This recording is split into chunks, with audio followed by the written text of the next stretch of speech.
In this video, I'm going to show you how to use the Smart Sharpen filter in Photoshop the right way so you can add crisp detail without destroying your image.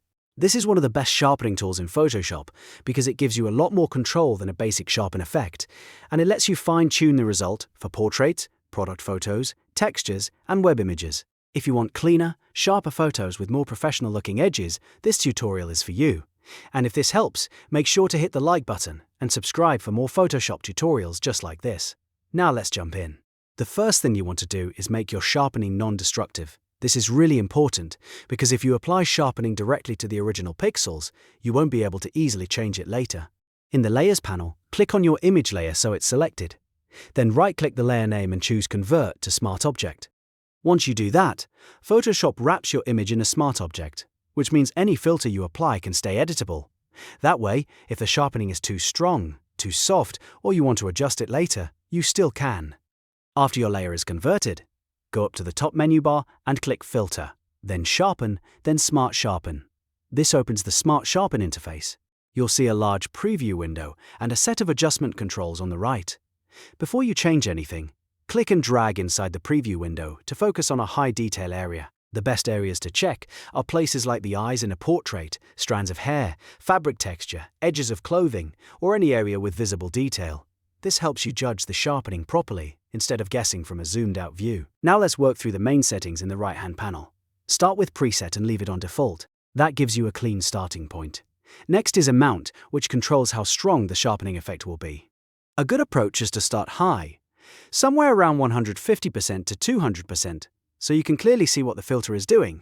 At this stage, you're not trying to make it perfect yet, you're just making sure the sharpening is visible enough to judge. After that, you can always reduce it to something more natural if the image starts to look too harsh or crunchy.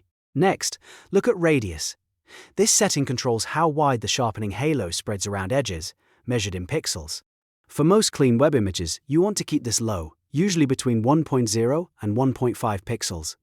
A lower radius helps maintain a crisp, realistic look without creating distracting outlines or glowing halos around objects. If you push the radius too high, the image can start to look over-processed very quickly, especially on faces, text, or smooth backgrounds. After that, adjust Reduce Noise. This is helpful because sharpening can also bring out unwanted digital grain, especially in flat areas like skies, shadows, or skin. Try increasing Reduce Noise to somewhere between 10 and 25%. That gives Photoshop a little help in sharpening the structure of the image while reducing some of the noisy texture that can make a photo look messy.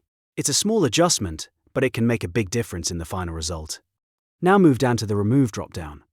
This setting tells Photoshop what kind of blur pattern it should try to reverse.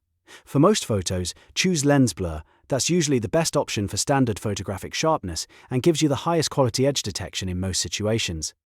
If you're dealing with camera shake, and the image was captured a little blurry because the camera moved, then motion blur may be the better choice.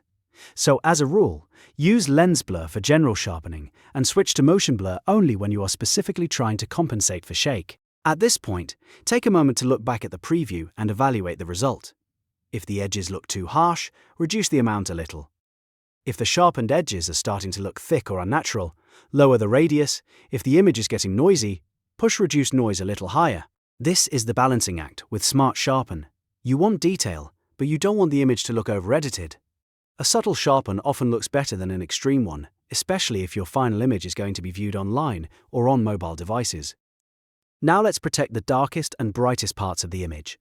At the bottom of the Smart Sharpen window, expand the shadows and highlight sections. These controls help you manage sharpening artifacts in extreme tonal areas.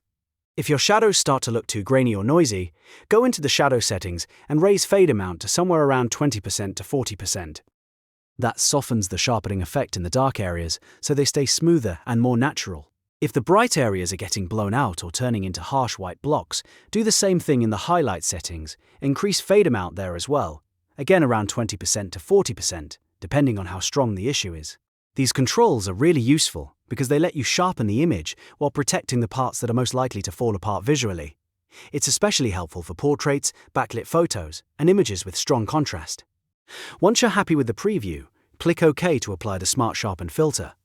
Because you converted the layer into a smart object first, this sharpening remains editable, which means you can always come back and adjust it later if needed.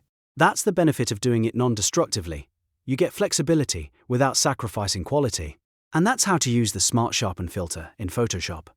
If you followed along, you now know how to open the filter, choose the right settings, control the amount and radius, reduce noise, pick the correct blur type, and protect your highlights and shadows for a cleaner final result. If this tutorial helped you out, please give it a thumbs up and subscribe for more Photoshop tips, editing tricks, and beginner-friendly tutorials. Thanks for watching, and I'll see you in the next one.